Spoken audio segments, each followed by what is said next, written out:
Albertans head to the polls today in what could be a historic election. The Progressive Conservatives have been in power for a record 44 years, but a recent surge in the polls by the NDP suggests things could change quickly. Which policies should taxpayers be on the lookout for the day after the election? For that, we turn to Paige Macpherson, the new Alberta Director of the Canadian Taxpayers Federation. Hi, Paige. Hi, thanks so much for having me. All right, Paige, quick and dirty. From the PC budget, what are some of the biggest concerns with respect to policies you at the Taxpayers Federation have for taxpayers? Well, certainly it was not a taxpayer-friendly budget.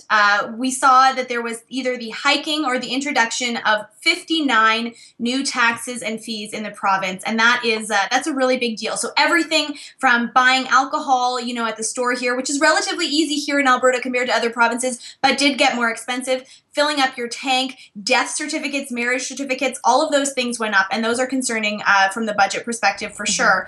We also saw the elimination of the flat tax. That's something that, is a real advantage that Alberta has had over other provinces. That was also something that was touted for years by the PC government as part of their Alberta advantage. Well, that's exactly right. So having that 10% single rate tax across the board for income, that's a really big incentive for people, young people coming to the province that just want to make a good living for themselves. That's an advantage that is now gone.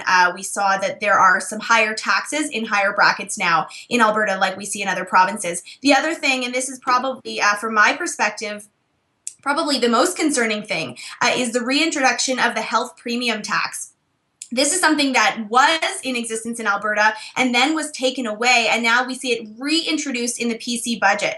This is something that they're going to be taxing based on your income. So it, basically is an income tax hike because it's going to be progressive based on your income. And in addition, this health premium tax, which of course is supposed to go towards healthcare, improving healthcare in the province, is actually just going towards general revenues. So there's not even a guarantee that that extra tax you're paying is even going to go towards improving your healthcare. And really just putting that extra money into that government bucket is really not in the best interest of Albertans. Now, of course, if Prentice is elected, the budget that we've just talked about will likely look very similar to the new budget he'll table. So what are the sort of specific, are there any additional concerns that you may have with respect to that budget? Well, certainly with that budget, that is their platform. So when you're going into this election, you know very clearly what the PCs are proposing, and it's a really tax-happy budget. And that's unfortunate because Alberta's spending it's pretty out of control. It's actually some of the highest in Canada, right up there with Newfoundland, very high spending. So this is really at a time when the PCs, Prentice coming in, he's new to the scene, he could have chosen to cut spending in the province, but instead of really reining in that big bloated spending that we see from the government, he's instead going to try and balance the budget, which he isn't doing right away, but balance it on the backs of taxpayers. Not to mention, and that's unfortunate. Not to mention no dent in the staggeringly overpriced public sector union employees. Right. So we saw that he's not going to be doing a lot there. Of course, we've heard some fuss from the unions in terms of what he's doing, but ultimately he's not making big moves there. We're just not seeing a lot of sacrifices being made from people who are in the public sector or from government cutting their own big spending programs. Instead, we're seeing that the ones who are going to have to make sacrifices are the taxpayers, and that's a problem. What happens if the NDP wins? I know the NDP have suggested raising the corporate tax rate from 10% to 12%. Do you have concerns about that? Well, definitely raising corporate taxes is a concerning policy in the province of Alberta. In fact, we've shown, and the numbers will demonstrate this, that having a corporate tax low in Alberta actually generates more revenue.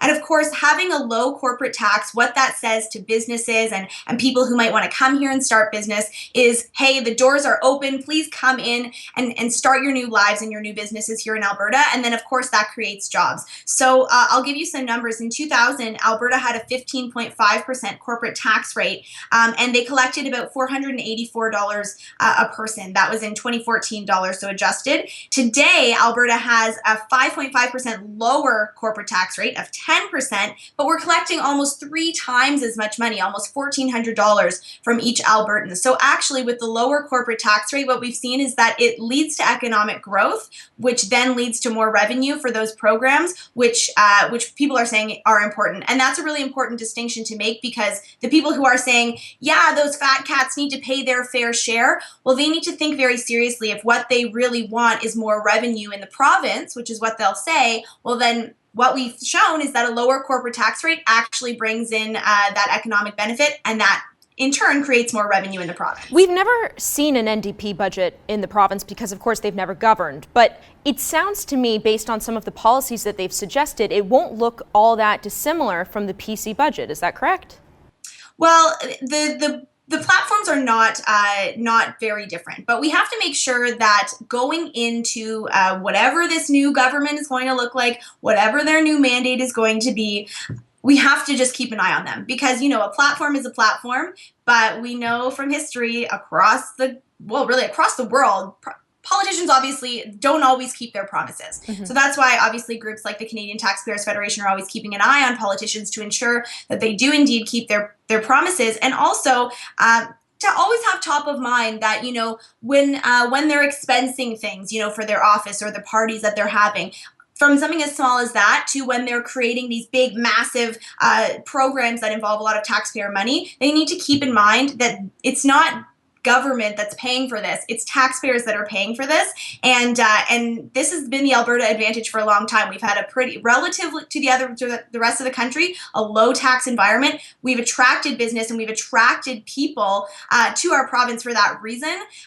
We can't move away from that, not at a time when the economy is already hurting and families at home are already struggling because the economy is hurting. All right, Paige, well, we look forward to talking to you soon, especially after the election. The results come out tonight. So we'll be in touch with you likely tomorrow or sometime later in the week. Nice talking to you. Thank you so much. Thanks.